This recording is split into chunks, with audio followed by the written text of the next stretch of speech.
Аерозагадувањето стана дел од нашето секојдневие. Веќе со години наназад слушаме дека воздухот е загаден и дали навистина преземаме нешто и дали навистина се сметаме самите себе си за одговорни личности кога станува збор за овој проблем. Мислам дека е свестен на ниско ниво. Секој поединец на многу ниско ниво е свесноста за воздухот, за чистиот воздух. Благодарение на оваа зима што имаме добар ветер, така и Скопје малце чисто, дишиме чист воздух, али не знам како ќе биде после тоа. Факт е дека живееме во загадена средина. Дали аерозагадувањето направи да се зголемат бројките на COVID или COVID помогна да се намали аерозагадувањето? Не знаеме, но затоа ќе поразговараме со луѓе кои што имаат подетални информации. Ќе ни одговорат на некои од нашите прашања. Дали и како воздухот влијае во борбата со COVID-19? Како што кажа веќе неколку медицински истражувачки тимови минатата година, ковидот е влошен од факторите како што се загаденост на воздухот.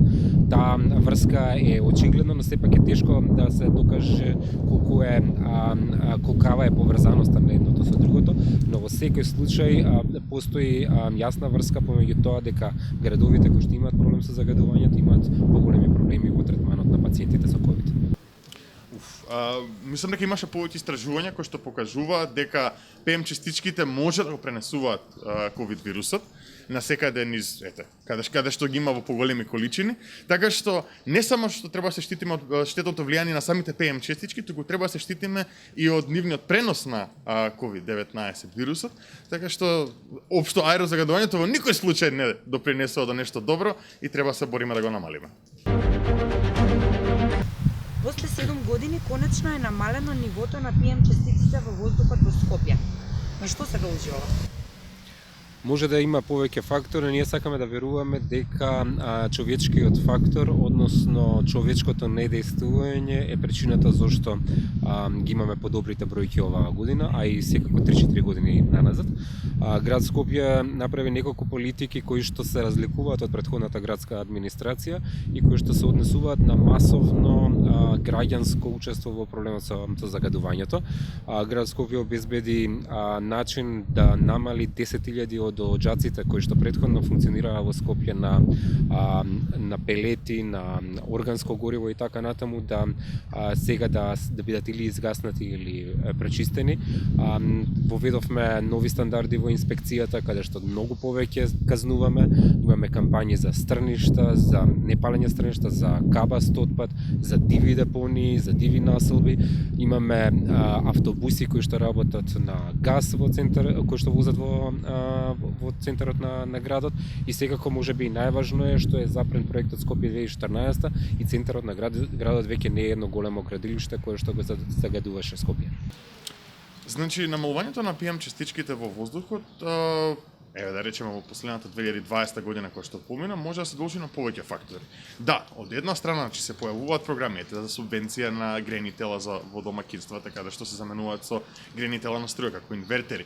Но од друга страна секако дека има и значење самата пандемија, која што намали активноста на граѓаните, и од друга страна и временските услови.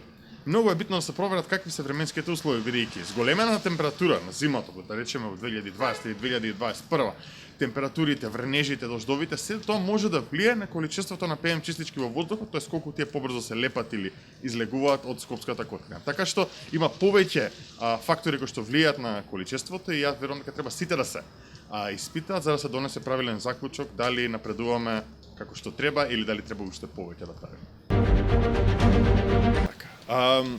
За подигнување на свеста, мислам дека после сите овие години доволно знаеме сите дека имаме проблем со загадување. Од медиумски аспект е целосно покриено, секоја зима го гледаме околу нас, ете имаме и апликации како Еркер, тоест Мој воздух, кои што ни го кажуваат истото. Моментот доаѓа до преземање на лична одговорност околу проблемот. Ние како активисти цело време велиме, не може да седиме и да очекуваме дека ќе падне решението од небо. Да, имаме надлежни институции кои што треба да се работат својата работа, но кога гледаме дека и таму има проблем, каде што на момент има потврдлање или несериозно делување на темата на аерозагадување, тука сме ние како граѓани кои што треба не само да ставиме притисок, туку да почнеме да ги преземаме делата во наши раце. Значи може да преку општи апликации како Мој воздух кои што го покренуваат, ја покренуваат свеста за загадувањето, до вистински акции кои што може да помогнат. Не знам, ги имаше не биди ѓубре, дечките кои што чистеат ѓубре, тоа ѓубре кога ќе се исчисти нема да се спали, нема да допринесе до загадување на воздухот. Така што секој од нас има доволно време во неделата да посвети кон пронаоѓање решение и допринесување кон решавање на овој проблем.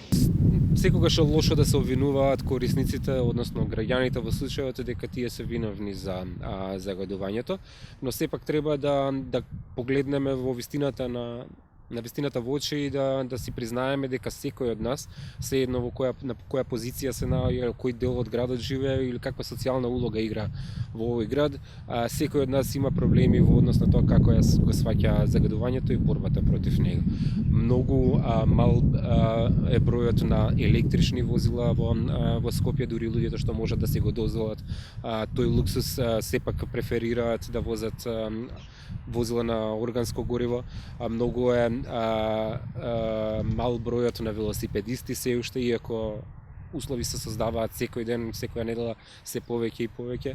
Има многу малку луѓе кои што го менуваат начинот на грејење во своите домови, а без тоа да биде финансирано од градот или од државата.